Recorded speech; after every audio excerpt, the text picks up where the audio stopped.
Hello guys, नमस्कार, प्रणाम। मैं सुनीता राज। मैं जीवनार गीत सुनाने जा रही हूँ। अच्छा लगे तो लाइक शेयर सब्सक्राइब जरूर कीजिएगा। हाथवा के जल ले ले ठाड़ बड़े हमार पापा। हाथवा के जल ले ले ठाड़ बड़े हमार पापा।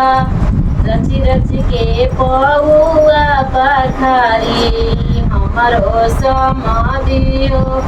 रची रची के पौआ पखारी हमारो समाधियो। दुगरे ही आवत समधि जीरावाही गम केला।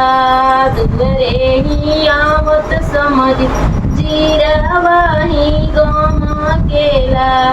आगने आवत फूल गेंदा हमारो समाधियो।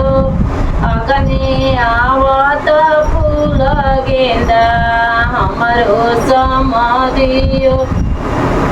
ऐसन डेग मोती डाल भे बका चोनर समधि। ऐसन डेग मोती डाल भे बकलोल समधि।